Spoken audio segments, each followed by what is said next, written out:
নমস্কার, আমি ডাক্তার ভীম নস্কর আর আপনারা দেখছেন আপনাদের ইউটিউব চ্যানেল SHK হোমিওপ্যাথি। এবং SHK হোমিওপ্যাথি চ্যানেলে ইউটিউব তথা সমস্ত দর্শক বন্ধুকে জানাই আরও একবার আন্তরিক শুভেচ্ছা ও ভালোবাসা। তো বন্ধুরা, আমি হোমিওপ্যাথি প্র্যাকটিস করি কলকাতা লেদার কমপ্লেক্স এরিয়া তথা দক্ষিণ চব্বিশ পরগনা। আজকে আমি ওয়েট কফ নিয়ে আলোচনা করব। ওয়েট কফ মানে সরল কাশি, যে কাশিতে সর্দির আওয়াজ শোনা যায়, অর্থাৎ সর্দির সাঁই সাঁই আওয়াজ বা বুকে ঘড়ঘড়ে আওয়াজ শোনা যায় বা কাশির সাথে সর্দি ওঠে, যে কাশি যেটাকে সরল কাশি বা ওয়েট কফ বলা হয়, অনেকে ভিজা কাশি বলে। তো এটিকে নিয়ে আলোচনা করব। তথাপি এর আগে আমি ড্রাই কফ সম্বন্ধে আলোচনা করেছিলাম, যেটাকে বলা হয় শুকনো কাশি, অর্থাৎ যেখানে সর্দির লেশ মাত্র পাওয়া যাবে না, সেটি নিয়ে আলোচনা করেছিলাম। তো আজকে আমি ওয়েট কফ নিয়ে আলোচনা করছি। দেখুন, আমরা যখন হোমিওপ্যাথি প্র্যাকটিস করি না বা করতাম যেসব কলেজে, তো সেই কলেজের প্রফেসররা বা অনেক যারা আমাদের সিনিয়র ডাক্তার ছিল, তারা একটা কথা প্রায় বলতো যে কাশির চিকিৎসা করা খুবই কঠিন ব্যাপার। কাশি হটচট রিলিফ দেওয়া যায় না বা খুব তাড়াতাড়ি একে কমানো যায় না। এর জন্য না এই সিরাপ ভালো, ওই কোম্পানির সিরাপ ভালো, ওই কোম্পানির সিরাপ ভালো, এই মাদার টিংচারটি ভালো, ওই মাদার টিংচারটি ভালো, তারা এরকম গল্প করতো এবং আমরা শুনতাম, কিন্তু দেখতাম যে তারা দিত এবং কমতো, কাশির সিরাপেও কমতো বা মাদার টিংচারেও কমতো।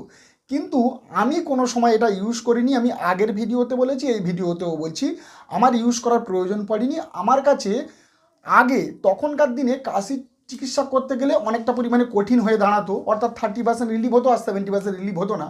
তারপরে আমি কেন রিলিভ হয় না এটা দেখার পর, দীর্ঘ পথ অতিক্রম পর, এখন কিন্তু আমি ঠিক একটা জায়গাতে চলে এসেছি যেখানে পোটেন্সি যথেষ্ট এবং 3টি থেকে 4টি ডোজই যথেষ্ট। আমি এক এক করে আপনাদের কাছে আলোচনা করব। তো এর আগে আমি শুকনো কাশির 7খানা স্পেশাল মেডিসিন সম্বন্ধে আলোচনা করেছিলাম, 7খানা। আর আজকেও আমি 6 থেকে 7টি স্পেশাল ওয়েট কাপের মেডিসিন সম্বন্ধে আলোচনা করব, যেটা আমাদের ডাক্তারখানাতে প্রতিনিয়ত, আমাদের ডাক্তারখানাতে 95%ই পাওয়া যাবে এই মেডিসিনের মধ্যে। তাহলে আগে আমাদের জানতে হবে যে এই কাশিটার পিছনের প্যাথোলজিটা কী আছে বা এর কজেসটা কী আছে। দেখুন, কোন এজ থেকে আমাদের কাছে এসেছে এটা জানতে হবে। কোন এজ মানে সেটা ছোট বয়সে বাচ্চা কাচ্চা এসেছে না বড় বৃদ্ধ বয়স্ক লোকজন আমাদের কাছে এসেছে, বা কোন বয়স। যদি বড় বয়সের কোনো লোকজন হয় তাহলে দেখতে হবে যে সিওপিডির কোনো অ্যাকুইড ইনফ্লামেশান হয়েছে কিনা, বা ব্রঙ্কাইটিসের অ্যাকুইড ব্রঙ্কাইটিস বা সিওপিডির অ্যাকুইড এক্সারবেশন হচ্ছে, তার জন্য এসেছে। বা দেখা যাচ্ছে বাচ্চাটার কোনো অ্যাকুইড ব্রঙ্কাইটিসের জন্য তার কাশি শুরু হয়েছে, বা মিডিলে কোনো অ্যাকুইড কোনো ভাইরাল ফিভার বা জ্বর এইরকম ধরনের কোনো ইনফেকশান হয়েছিল কিনা, তারপর থেকে হয়তো তার কাশিটা শুরু হয়েছে। এগুলোকে আমাদেরকে ধ্যান দিতে হবে বা লক্ষ্য রাখতে হবে। এইবারে প্যাথোলজিতে আমাদের বুঝতে হবে যে কাশির আওয়াজ, আমরা কিন্তু কাশির আওয়াজ শুনেই আমরা মেডিসিন ডায়াগনোসিস করতে পারি।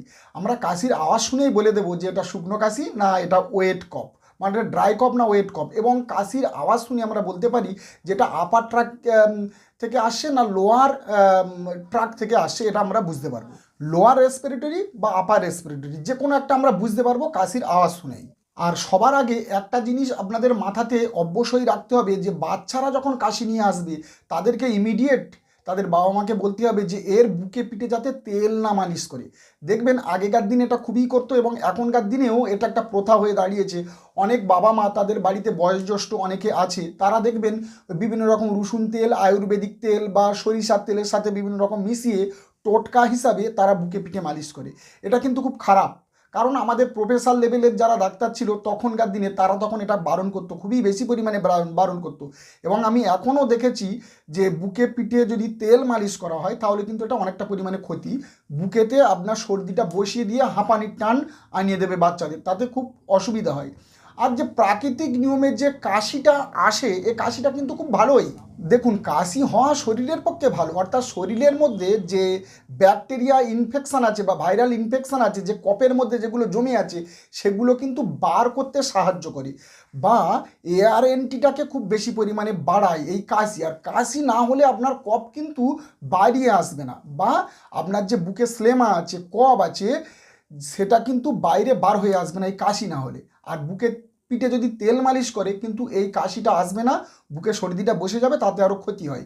এই জন্য আগে সর্বপ্রথম বুকে পিঠে তেল মালিশ করা তাদেরকে বন্ধ করতে হবে। এইবারে বাচ্চারা যখন কাশি নিয়ে আসবে, বাচ্চারা তো লক্ষণগুলো বলতে পারবে না, বাচ্চার কাছে আপনারা শুনতে পারবেন না, তাদের বাবা মার কাছে বা তাদের গার্জেনের কাছে এটা শুনে নিতে হবে তার সিমটমটা কী আছে। আর বয়স্করা যখন সিওপিডির অ্যাকুইড এক্সারবেশন নিয়ে আমাদের কাছে আসে না, এই বয়স্কদের কাশিটা রিলিফ দিতে কিন্তু খুব কঠিন ব্যাপার। আপনারা বললে অবাক হবেন, হ্যাঁ অবশ্যই কঠিন ব্যাপার। একটা বয়স্ক মানুষ, বৃদ্ধ মানুষ, সে যখন আসে সে আপনার কোনো কথা শুনবে না। তাকে যদি আপনি বলেন যে স্মোকিং করবে না, সে স্মোকিং করা ছাড়বে না। তাহলে তার কাশি কিন্তু রিলিভ করা অনেকটা পরিমাণে কঠিন আছে, বা সে যে আবহাওয়াতে যে কাজকর্মগুলো করছে তার জন্য তার যে কাশিটা আসছে সেটা কিন্তু সে বন্ধ করবে না, আপনাকে বললেও আপনার বারণ শুনবে না। অনেক বয়স্ক ব্যক্তিরা আমি দেখেছি, তার জন্য তাদের কাশিটা একটু তাড়াতাড়ি রিলিফ দিতে কঠিন হয়। এখানে কিন্তু আমি কোনো কফ সিরাপ বা মাদার টিংচার ইউজ করব না। পোটেন্সি যথেষ্ট, 3-4টে পোটেন্সি যথেষ্ট, এবং থেরাপিউটিক কোনো মেন্টাল সিমটমেরও দরকার নেই। অ্যাকুইড মানে অ্যাকুইড ক্ষেত্রে না শুধু লক্ষণগুলো নিলেই হবে, প্যাথোলজিক্যাল লক্ষণ নিলে, থেরাপিউটিক লক্ষণগুলো নিলেই যথেষ্ট, এবং 3-4টি সিমটমই আমাদের যথেষ্ট, আর বেশি কিছু সিমটমের দরকার নেই। আমি আরও আগে আপনাদের কাছে বলে রাখি, দেখুন ওষুধ আলোচনা করার আগে আপনাদের কাছে একটু সাবধানতা করে দিই যে ওষুধ নিয়ে অযথা খেলা করবেন না, ওষুধ নিয়ে বেশি বেশি দেবেন না, ওষুধকে বেশি প্রয়োগ করবে না, ওষুধ নিয়ে খেলা করবে না, পরিষ্কার কথা। যদি ওষুধের সিমটম মিলে যায় তাহলে একটা 30 নম্বর গুলি 30 ml ডিস্টিল ওয়াটারে দিয়ে 3 বার বা 10 বার ঝাঁকি দেবেন। 30 ml ডিস্টিল ওয়াটারে একটা 30 নম্বর দানা দিয়ে 10 বার ঝাঁকিয়ে দিয়ে 3-4টে ডোজ করে দেবেন, তাতে 3-4 ফোঁটা আরএস বা অ্যালকোহল মিশিয়ে দেবেন। এটাই কিন্তু যথেষ্ট, আর বেশি এক্সট্রা ওষুধ দিতে হবে না, ড্রপ বাই ড্রপ ওষুধ দেবেন না, বেশি অযথা ওষুধ দেবেন না, আর ওষুধ নিয়ে খেলা করবেন না, আমি আগেই বলে দিচ্ছি। দেখুন সর্বপ্রথম আমাদেরকে মডালিটির উপরে ধ্যান দিতে হবে। হ্যাঁ, কজেস মানে কারণ। আর দেখবেন যদি তার দেখা যাচ্ছে যার শুলে কারুর কাশি বাড়ে, বসলে কারুর কাশি বাড়ে, কারুর চলাফেরা করলে কাশি বাড়ে, কারুর ঠান্ডা বাতাসে গেলে কাশি বাড়ে, কারুর গরম ঘরেতে ঢুকলে কাশি কমে যায়, কারুর গরম জল খেলে কমে, কারুর ঠান্ডা জল খেলে কমে, এরকম আছে না? হ্যাঁ, তো এই রকম সমস্যা বা এই রকম এগুলোকে আমাদের ধ্যান দিতে হবে, লক্ষণগুলোকে, আর কজেস মানে কারণটার উপরে আমাদের জানতে হবে। আরও একবার বলে রাখি, আমি কিন্তু আজকে ওয়েট কফ নিয়ে আলোচনা করছি, এগুলো আগে জানা ভালো। ওয়েট কফ মানে কাশির সাথে আপনার সর্দি বা মিউকাস থাকবে, আর এই কাশির আওয়াজ আপনারা শুনলে বলে দেবেন। কারণ দেখবেন স্বাভাবিক এমনি যখন কাশি আসে, মানুষ কাশি নিয়ে আসে, অ্যাকুইড কফ নিয়ে আসে বা ড্রাই কফ নিয়ে আসে, তার যা লাউড যা আওয়াজ থাকে, সেই আওয়াজের থেকে এই ওয়েট কফ এর আওয়াজ কিন্তু অনেকটা পরিমাণে কম। দেখবেন যদি এমনি কাশির আওয়াজ আপনি ধরুন 100 ডেনসিটি, তাহলে কিন্তু এই ময়েস্ট কফ যেটা বলা হয় বা এই যে ওয়েট কফ, এর কফের আওয়াজ কিন্তু অনেকটা পরিমাণে কম, সেখানে 60% আপনি দিতে পারেন বা 50%। 100% যদি এমনি কাশির আওয়াজ হয় তাহলে এই ওয়েট কফের আওয়াজ কিন্তু 50% হবে, খুব বেশি জোরালো হবে না। এইটা কিন্তু আপনারা মাথাতে ধ্যান রাখবেন, আর সেইভাবে ট্রিটমেন্টগুলো আপনাকে করতে হবে, যেটা আমি ড্রাই কাপে ঢুকবো না ওয়েট কাপে ঢুকবো। আর এতে অবশ্যই মিউকাস জড়িত আছে, মানে কফ সর্দি জড়িত থাকে। প্রথম মেডিসিন নিয়ে আমি আলোচনা করব ইপিকাক 30, 3-4টি ডোজ দেবে, ওই 30 নম্বর গুলি একটা 30 ml ডিস্টিল ওয়াটারে দিয়ে 3-4টি ভাগ করে দেবেন। তবে ইপিকাকের খাসিয়াত মেন 3-4টি সিমটম আপনারা মনে করে রাখবেন। কি না, ঘর ঘরে ভাব, অর্থাৎ ময়েস্ট কফ, ভিজা কাশি, ময়েস্ট কফ, আর তার সাথে ঘর ঘরে ভাব, একটা ঘর ঘরে ভাব থাকবে, এবং টাং পুরোপুরি ক্লিন এবং পুরো পরিষ্কার, হালকা স্যালাইভেশন থাকে এবং পরিষ্কার থাকে, আর তার সাথে বমি বমি ভাব থাকবে এবং ঘর ঘরে ভাব থাকবে, আর থার্স্টলেস থাকবে, জল পিপাসা থাকবে না। এই 4টি সিমটম মেন সিমটম। আর এই ইপিকাক বাচ্চাদের কিন্তু খুব বেশি পরিমাণে প্রেসক্রিপশান হয়। আর এই ইপিকাকটা না, এই যে ওষুধটা এমন একটা ওষুধ, এখানে কিন্তু শুধু এই 4টি লক্ষণ তো আপনারা নিচ্ছেন, কিন্তু এর সাথে কিছু লক্ষণ আমি এক্সট্রা অ্যাড করে দিচ্ছি। দেখুন বাবা মারা এসে বলবে, বাচ্চা তো বলবে না, বাবা মা এসে বলবেন ডাক্তারবাবু ওর না, ও আর কিছু খেতে চায় না। কেন? ওকে যদি কোনো কিছু খাওয়ানো হয় তাহলে মুখটা সরিয়ে নিচ্ছে, মানে কোনো কিছু খাচ্ছে না, মুখ সরিয়ে নিচ্ছে, আর খাওয়ার যে রুচি সেটাও চলে গেছে, মানে কিছু খাচ্ছে না এবং খেতেও পাচ্ছে না, আর যদি বা খায় সেটাকে বমি করে দিচ্ছে, মানে বমি ওক টেনে দিচ্ছে। মুখের সামনে কিছু খাবার নিয়ে যাচ্ছি, সঙ্গে সঙ্গে ওক টেনে দিচ্ছে, খাওয়ার রুচিটা একদম নেই, আর কিছু খেতে চাচ্ছে না, মুখের সামনে খাবার নিয়ে যাচ্ছে, মুখটা ফিরিয়ে নিচ্ছে। তাহলে এই সিমটমটা বাবা মারা এসে বলবে, আর যখনই এটা বলবে আর তার সাথে এই সিমটমগুলো পেয়ে গেলে সেখানে অবশ্যই ইপিকাক 3-4টি ডোজ আপনারা দেবেন, দিয়ে অপেক্ষা করবেন, আর তারপরে আপনারা ফাইটাম দিয়ে দেবেন। দেখুন বনিং হোসেনের বইয়ে আপনারা দেখবেন যে এখানে কিন্তু আনকমন প্রিকুলার স্ট্রাইকিং সিমটম কিছু বলা আছে। তাহলে ইপিকাকের স্ট্রাইকিং সিমটম কি? ইপিকাকের স্ট্রাইকিং সিমটম হলো কি দেখবেন, আমি একটু ভেঙে বলি। জিভ পুরো টান মানে পরিষ্কার ক্লিনিং, তাহলে জিভ যদি পরিষ্কার হয় তাহলে কিন্তু তার স্টোমাক ভালো আছে, অর্থাৎ জিভ পরিষ্কার তাহলে তার স্টোমাকটা খুব ভালোই আছে, স্টোমাকে কিন্তু কোনো সমস্যা হয়নি। তাহলে এ বাচ্চা খেতে পাচ্ছে না কেন? তাহলে এটাই হচ্ছে আনকমন প্রিকুলার সিমটম। দেখবেন কেন সেই বাচ্চার মাইল্ড গ্যাস্ট্রাইটিস হয়ে গেছে, এই মাইল্ড গ্যাস্ট্রাইটিসের জন্য তার কিন্তু ওই অ্যাকুইটে ক্ষেত্রে তার আর খেতে পাচ্ছে না, অর্থাৎ তার পেটের স্টোমাক ভালো আছে কিন্তু মাইল্ড গ্যাস্ট্রাইটিস হয়ে গেছে, তার জন্য সে আর খেতে পাচ্ছে না। ওই জন্য দেখবেন জিভ পরিষ্কার, এখানেই হচ্ছে আনকমন প্রিকুলার সিমটম বলা হয়। আর তার সাথে স্যালাইভেশন থাকে, থার্স্টলেস থাকে। তো ইপিকাক 4টি ডোজ যে নিয়মে বলেছি। এইবারে দেখবেন আপনারা কিন্তু জায়েজ করবেন। জায়েজ মানে কি, আপনারা পেশেন্ট যখন আসবেন তাকে বলবেন যে পরের দিনে যে কাশিটা কমলো, প্রথমেই কিন্তু আপনাকে ভয় লাগিয়ে দেবে, কারণ বাচ্চার বাবা মা একটু উল্টো বলবে যে ডাক্তার না কাশিটা তো একদমই কমেননি, কি ওষুধ দিয়েছেন? আপনি ফের ভালোভাবে জিজ্ঞাসা করে দেখবেন যে কাশিটা কি আগের দিনের তুলনায় মনে হচ্ছে একটু কমেছে না? তখন বলবে হ্যাঁ আগের দিনে যেরকম কাশ ছিল না তার থেকে মনে হয় ডাক্তারবাবু একটু কমেছে কাশিটা। দেখেছেন আপনার সামনেই কিন্তু কথা উল্টো হয়ে যাবে। তারপরে বলবে ডাক্তারবাবু এতদিন কিছু খেত না কিন্তু কালকে রাত্রি জানো একটুখানি হালকা কিছু খেয়েছে।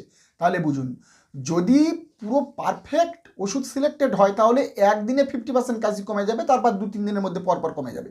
আর যদি মোটামুটি সিমটম মিলে যায় তাহলে দেখবেন মোটামুটি 2 থেকে 3 দিন বা বড় জোর 4 দিনের মধ্যে কাশিটা পুরোপুরি কমপ্লিট হয়ে যাবে। এইভাবে পেশেন্টদেরকে জায়েজ করতে হবে। তাহলে ইপিকাক দেওয়ার সিমটম আপনারা বুঝতে পারলেন, ইপিকাক এই ক্ষেত্রে আপনারা ইউজ করবেন। নেক্সট মেডিসিন বলবো অ্যান্টিমটাট। এই অ্যান্টিমটাটের বাচ্চাদের না সবসময় দেখবেন একটু দুর্বলতা হয়, মানে একটু ঝিমুনি ভাব থাকে, আর এটা বাচ্চাদের ক্ষেত্রে বেশি পাওয়া যায় এবং বয়স্কদের ক্ষেত্রে খুব বেশি পাওয়া যায়। আর এর কাশির আওয়াজ একেবারে কম। অ্যান্টিমটাটের বাচ্চাদের না কাশির আওয়াজটা অনেকটা পরিমাণে কম হয়, আপনারা তখন আওয়াজ শুনলে বুঝতে পারবেন। আর তার দেখবেন তার বাবা মা যখন আসবে বলবে না ডাক্তারবাবু কি বলবো, খুব ঝিমুনি ভাব, দুর্বল হয়ে গেছে ছেলে, এবং কাশছে, খুব কাশির আওয়াজও খুব বেশি না, অল্প অল্প করে কাশির আওয়াজে কাশছে, আর শ্বাসকষ্ট টাইপের হচ্ছে। এবং যখন এ কাশে না বা ঘুমায় তখন এর বুকের আর পেট খুব ওঠানামা করে, মানে যখন এই বাচ্চা ঘুমায় তার মা এসে বলবে এই বুকটা আর পেটটা খুব বড় জোর মানে ওঠানামা করে, খুব বেশি ওঠানামা করে। তো এটা কেন হয়? এটা হয় কেন, একটা কারণ আছে। দেখবেন বুকের মধ্যে যদি প্রচুর পরিমাণে সর্দি জমে যায় তাহলে এয়ার এন্ট্রিটা খুব ভালোভাবে হয় না, বাতাসটা প্রবেশ করে না, কিন্তু ব্রেন চাইছে যে বাতাসটা ভালোভাবে প্রবেশ করাক। ওই জন্য ওর যে এক্সেসারি মাসেল অফ রেসপিরেটরি যে মাসেল আছে সেই মাসেলগুলো সবসময় চাইছে যে বড়োভাবে ফুলছে এবং কমছে, ফুলছে এবং কমছে, যাতে এয়ার এন্ট্রিটা ঠিকঠাকভাবে হয়। এই জন্য দেখবেন অ্যান্টিমটাটের পেশেন্টের বুকে প্রচুর পরিমাণে সর্দি থাকে, এয়ার এন্ট্রিটা হতে চায় না, কিন্তু জোর করে যে নিঃশ্বাস নেওয়ার জন্য এই যে বুকটা এবং পেটটা খালি ওঠানামা করে, এবং তার সাথে বুক পেট যখন ওঠানামা করবেন দেখবেন নাকের পাতাটাও ফুলবে এবং নামবে, নাকের পাতাটাও ফুলবে, এবং এর জন্য না নাকের পাতাটা একটু খেয়াল করে দেখবেন যে ফোলা ফোলা ভাব বা ফুটোটা একটু বড় হয়ে গেছে বাচ্চাদের, এই ক্ষেত্রে ঝিমুনি ভাব আর নাকের ফুটো অনেকটা পরিমাণে বড় হয়ে গেছে, লাল লাল ভাব টাইপের ফোলা ফোলা ভাব হয়ে গেছে। যেমন দেখবেন বালতিতে বা কোনো পাত্রেতে মাছ যদি আপনারা জায়গা রাখেন, বড় মাছ যেমন পোনা মাছ, তাহলে কি আর তার বড় বড় হাঁ করে টাপসি গাপসি গেলে না কি বলে না, মানে বড় বড় হাঁ করে দেখবেন বাতাস মানে বাইরের বাতাসটাকে ভিতরে এন্ট্রি করায় মাছ, ওই জন্য ওই রকম বড় বড় মুখ করে এরকম তারা কাবুস কাবুস করে। তো এটা হচ্ছে মাছেরা করে, ঠিক এই রকমভাবে এই যে শ্বাস নিতে চায় যার জন্য বুকটা ওঠানামা করে এবং নাকের পাতাটা ফোলা ফোলা টাইপের লাগে, এবং এদের কাশের আওয়াজ অনেকটা পরিমাণে কম থাকে। আর ঠিক হোয়াইট একটা কোয়েটেড জীবের মধ্যে থাকে, এটা হচ্ছে পেস্টি, মানে ইপিকাকের যেমন আছে স্যালাইভেশন, আর এখানে অ্যান্টিমটাটের আছে পেস্ট টাঙ্ক, মানে এটার স্যালাইভেশন খুব কম থাকে। তাহলে অ্যান্টিমটাটের আরও কিছু সিমটম যদি আমি অ্যাড করি তাহলে আপনারা আরও ভালোভাবে বুঝতে পারবেন। এর মধ্যে তাহলে আনকমন পিকুলার স্ট্রাইকিং সিমটম কী আছে দেখবেন। Patient can not bear to be touch, এখানে কিন্তু একটা অ্যালেন কিনোটসের প্রথমে আছে। বাচ্চা মায়ের কোলে ঘুমাচ্ছে, আপনি ডাক্তার, আপনি গিয়ে তাকে যখন স্ট্যাথোস্কোপ বসাতে যাবেন বাচ্চা কিন্তু আপনাকে টাচ করতে দেবে না, আপনার হাতটা সরিয়ে দেবে এবং কান্নাকাটি করবে যে আপনাকে স্ট্যাথোস্কোপ বসাতে দেবে না, হাতটাকে সরিয়ে দেবে। এটা কিন্তু একটা স্ট্রাইকিং সিমটম এই অ্যান্টিমটাটের। এটা বলা হয় যে associated mental symptom, can not let you till the pulse, thickly white coated tongue. তাহলে এইগুলো থাকছে। আর এর সাথে জানো পেস্ট, মানে ওই যে টুথপেস্ট আছে না সাদা, যেন জীবের মধ্যে প্রলেপ করে দিয়েছে। হ্যাঁ, আর পিপাসা নেই, এটাও অ্যাড করে নেবেন। যেমন ইপিকাকে পিপাসা নেই, অ্যান্টিমটাটেও পিপাসা নেই, কিন্তু ইপিটাটের পেশেন্ট খুব ইরিটেবিলিটি হয়, হ্যাঁ, মানে খুব রাগী হয়, এবং ইপিকাকের পেশেন্ট হটচট দুর্বলতা হয় না। অ্যান্টিমটাটের পেশেন্ট খুব তাড়াতাড়ি দুর্বলতা হয়ে যায় এবং জীবের মধ্যে কোয়েটের টাং থাকে এবং চটচটে থাকে, আর ইপিকাকে পরিষ্কার এবং স্যালাইভেশন থাকে। তাহলে এইগুলো আপনারা মনে করে রাখবেন। আর এখানে কিন্তু অ্যান্টিমটাট দেওয়ার ক্ষেত্র আছে, ওই 3টি থেকে 4টি ডোজ ওই একই নিয়মে দেবেন, বেশি ওষুধ নিয়ে খেলা করবেন না। নেক্সট মেডিসিন বলবো অ্যান্টিম আর্স। দেখবেন এই অ্যান্টিম আর্সের পেশেন্ট, আমি এবার বলি, এই আর্স মানে অ্যান্টিমের সাথে আর্সেনিক যোগ আছে, আর যেখানেই আর্সেনিক যোগ আছে সেখানেই দেখবেন একটু ছটপটানি, অর্থাৎ অ্যান্টিম টাটের মধ্যে টার্টারিক, একটা হচ্ছে অ্যান্টিমের সাথে টার্টারিক অ্যাসিড আছে, আর অ্যান্টিমের সাথে আর্সেনিকাম আছে। তাহলে এটা হচ্ছে অ্যান্টিম আর্স, এখানেও 30 পোটেন্সি ইউজ করবেন, আর যে কটা বলেছি সব 30 পোটেন্সি ইউজ করবেন।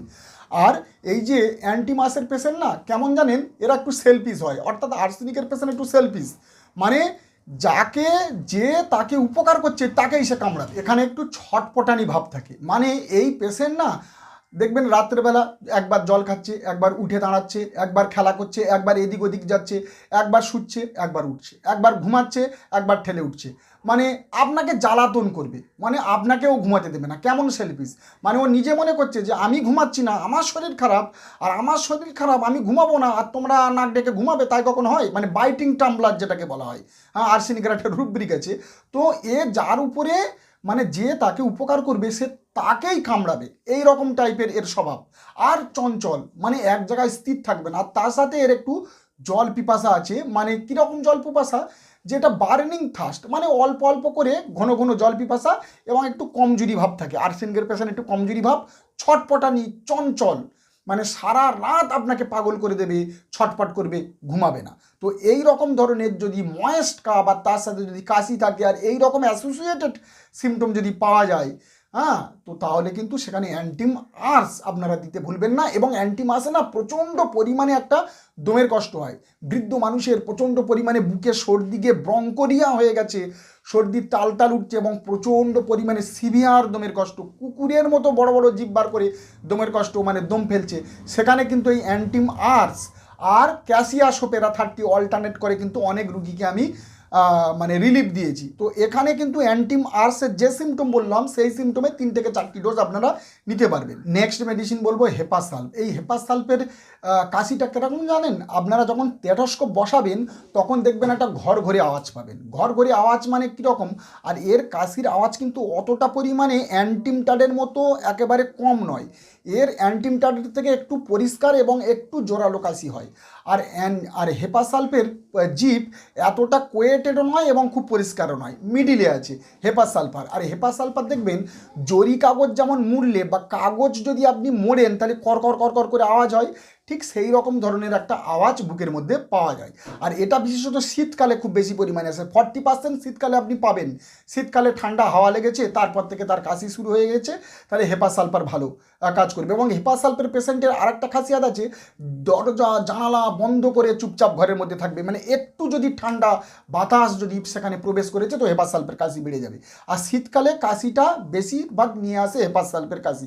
তাহলে আপনারা হেপাসালফার এই কেসেতে আপনারা দিতে পারবেন। বুকে সর্দি, ঘুরঘুরে আওয়াজ, যেটা জরি কাগজ মূল্যে যেরকম হয়, একটু কাশির আওয়াজ, একটু জোরালো কাশির আওয়াজ আছে। তো খুব বেশি পরিষ্কার জীব নয় এবং কোয়েটেড জীবও নয়, তাহলে এই রকম কন্ডিশনে দেবে। অ্যান্টিমটাট কিন্তু বর্ষাকালে বেশিরভাগ পেশেন্ট আসে, আর হেপাসালফার কিন্তু শীতকালেই আসে, এটা মাথায় রাখবেন। নেক্সট মেডিসিন বলবো পালসাটিলা। তাহলে এই পালসাটিলার কাশি কেমন, ময়েস্ট কাপ থাকবে, তার সাথে থার্স্টলেস থাকবে, মানে জল পিপাসা একদম থাকবে না, জিপ কোয়েটেড হোয়াইট, মানে জিপ সাদা থাকবে, অ্যান্টিমটাটের মতো জিপ সাদা, জল পিপাসা নেই, ময়েস্ট কাপ। কাশির সাথে কপ ওঠে, সেই কপের রং কিন্তু হলদে টাইপের কপের রং থাকে।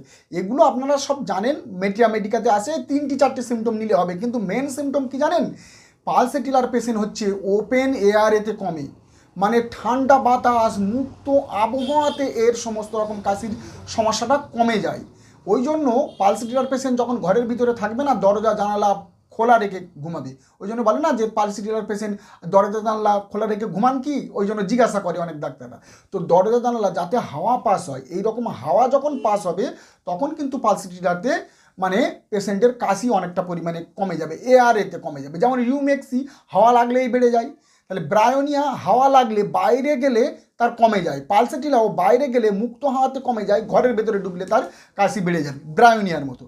তো ঠিক এই কন্ডিশনে আপনারা ইউজ করবেন। যখন পালসেটিলা ফেল মারে অনেকে বলে ক্যালিসাল ভালো কাজ করে, অনেকে বলে না অ্যান্টিম টাট যখন ফেল মারে তখন হেপাসালফার আসে, আবার হেপাসালফার ফেল মারলে অ্যান্টিম টাট আসে, এইগুলো মাথায় রাখবেন। নেক্সট মেডিসিন হলো মাক্সল। এই মাক্সলের কাশিটা কেমন দেখবেন, কাশতে কাশতে কাশতে না যে দম আটকে যায় অনেকের হচ্ছে, কিন্তু মাক্সলের পেশেন্ট এরকম নয়। যদি কেউ বলে যে কাশতে কাশতে আমার দম আটকে যাচ্ছে, এই রকম কিন্তু মাক্সলের কাশি নয়। মাক্সলের কাশি না শর্ট ইন্টারভেলে হবে, মানে অল্প অল্প, মানে শর্ট, এই যে শর্ট ইন্টারভেলে মানে এইরকম করে যে দম আটকে যাচ্ছে বা দম ফেলতে পারছে না, শর্ট মানে খুব ছোট ছোট ছোট ছোট কাশি, ঘন ঘন হবে, এই রকম কাশি হবে। এবং এর জল পিপাসা থাকে, জিভেতে সাদা কোয়েটেড থাকে এবং লালা থাকে, এবং লালা স্রাব হতে পারে, জিভেতে সাদা কোয়েটেড থাকে, জল পিপাসা থাকে, শরীর কমজোরি থাকে, অতিরিক্ত ঘাম হয়, এগুলো আপনারা জানেন। আর এই কাশিটা হচ্ছে শর্ট ইন্টারভেলে কাশিটা হয়, ঠিক আছে, ছোট ছোট ছোট কাশি হয়। কাশিটা সন্ধ্যার দিকে, মানে যেমন পালসেটিলার পেশেন্ট সন্ধ্যায়তে কাশি প্রচুর পরিমাণে বেড়ে যায়, সন্ধ্যার সময় পালসেটিলার পেশেন্টের কাশি বেড়ে যায়। আর মাক্সলের কাশিটা না সন্ধ্যা থেকে স্টার্ট হবে, সারা রাত তার কাশিটা এরকমভাবে চলতে থাকবে। আর সকালে যখন বেলা উঠবে, মানে সূর্য ওঠার সাথে সাথে তার কাশিটা একেবারে কমে যাবে। তাহলে সূর্য ওঠার পরে তার কাশি কমে যাচ্ছে, আর কাশিটা সারা রাত ধরে তার কাশিটা চলছে, তাহলে এই রকম কাশিতে আপনারা মাক্সল ইউজ করতে পারবেন। নেক্সট মেডিসিন বলবো ক্যাকটাস গ্যান্ডিনাই, ক্যাকটাস ক্যাকটাই বলে একটা ওষুধ আছে, হ্যাঁ, CACTI, মানে ক্যাকটাই। আপনারা, আমি স্পেলিংটা অবশ্যই লিখে দিচ্ছি এবং ছবিটাও দিয়ে দিচ্ছি। এই কাশিটা না ভোরের বেলা শুরু হবে এবং ঘুমের মধ্যেও হতে পারে, এবং ভোরের বেলা জেগেও তার কাশিটা হতে পারে। ঘর ঘরে কাশি, বুকেতে প্রচুর পরিমাণে সর্দি, এবং কাশির সাথে না প্রচুর পরিমাণে তাল তাল সর্দি উঠবে, চ্যাট চেটে সাদা সর্দি উঠবে, কখনো কখনো লম্বা তারের মতো সর্দি উঠবে। এই রকম কন্ডিশনে আপনারা ক্যাকটাসটা দিতে পারেন। তবে অনেকে বলে না যে ক্যালিবাইক্রমের কাশি কিন্তু এই রকম চ্যাট চেটে লম্বা তারের মতো হয় না। ক্যালিবাইক্রমের কাশি সমস্তটাই কাশিটা হচ্ছে শুকনো কাশি, এটাও ভোরের বেলা হয়, এবং এতটা পরিমাণে ড্রাই কফ, কাশতে কাশতে কাশতে কোনো একটা জায়গা থেকে শক্ত মটর দানার মতো, শক্ত পাথরের মতো এরকম একটা কাশি আসবে, থু করলে 10 হাত তফাতে চলে যাবে। এই রকম যদি কাশি থাকে সেটা হচ্ছে ক্যালিবাইক্রম, কিন্তু এখানে ক্যালিবাইক্রম, এখানে হচ্ছে ক্যাকটাস, এই মেডিসিনটা আসবে। নেক্সট মেডিসিন একটা না বললে নয়, আমি এই মেডিসিনটা অ্যাড করতাম না, কিন্তু এর কাজ দেখে আমি অ্যাড করেছি। মেডিসিনটার নাম হলো জাস্টিসিয়া। এখানে কিন্তু মাদার টিংচার না, অবশ্যই আমি 30 পোটেন্সির কথা বলছি। এই জাস্টিসিয়ার না অ্যাড করলে নয়।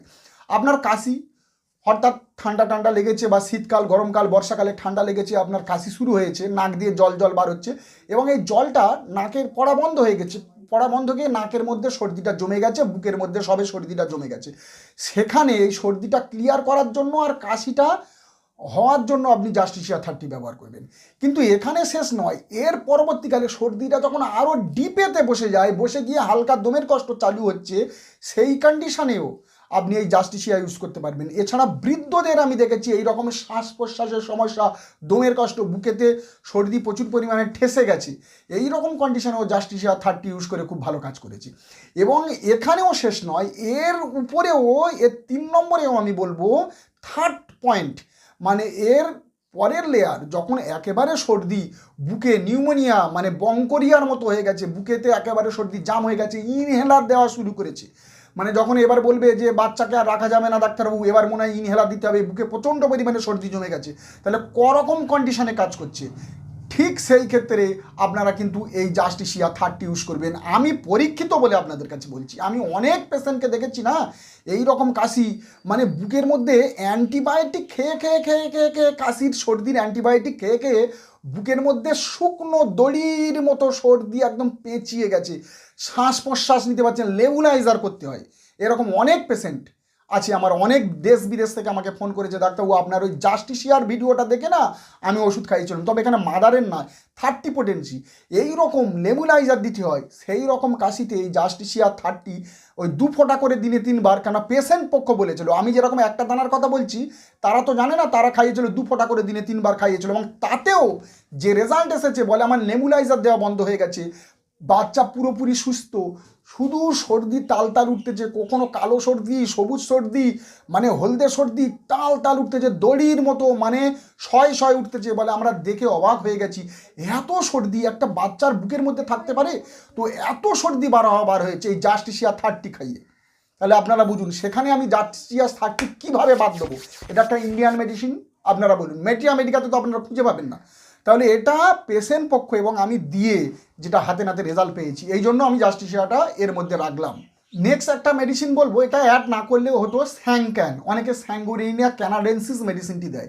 দেখবেন যাদের শ্বাস প্রশ্বাস আছে, ঘন ঘন একটু কাজ বাজ করতে গেলে শ্বাস প্রশ্বাস হয়, বুকে সর্দির একটা চাপ থাকে, আর বিভিন্ন রকম কাশি তার মধ্যে দেখা যায়, ঘুরঘুরে কাশি, খকখকে কাশি, তার বুকে সর্দি তোলা কাশি, স্যাংক্যান দিলে অনেকটা পরিমাণে রেজাল্ট পাওয়া যায়। এবং থার্ড পজিশানে অন্যান্য মেডিসিন কাজ করছে না, আপনি স্যাংক্যান দেবেন, দেখবেন একটা ভালো রেজাল্ট পাবেন, সর্দি কাশিগুলো কমে যাবে। এবং এই স্যাংক্যানে দেখা যায় না, গলা বুক জ্বালা করে, পেটে প্রচুর ফাঁপ থাকে, গ্যাস অম্বলের চাপ থাকে, অর্থাৎ যেখানে গ্যাস অম্বলের চাপ, পেটে ফাঁপ এবং ঢেকার তুলে একটু আরাম হয়, আর তার সাথে হাঁপানি, দমের কষ্ট থাকবে এবং বুকে প্রচুর পরিমাণে সর্দি থাকবে, ময়েস্ট কাপ থাকবে, সেখানে কিন্তু আপনারা স্যাংক্যান 30 ইউজ করতে পারেন। ওই রকম 4-5টা ডোজ বা 6টা ডোজ আপনারা স্যাংক্যান ইউজ করতে পারেন। তো বন্ধুরা, আরও কিছু মেডিসিন ছিল, কিন্তু মেন মেডিসিন কটা আমি আলোচনা করে দিলাম। তো এই পর্যন্ত, দেখা হবে একটি নেক্সট ভিডিওতে। যতক্ষণ একটা নতুন ভিডিও নিয়ে আসবো, ততক্ষণ আপনারা সুখে থাকবেন, ভালো থাকবেন, নমস্কার।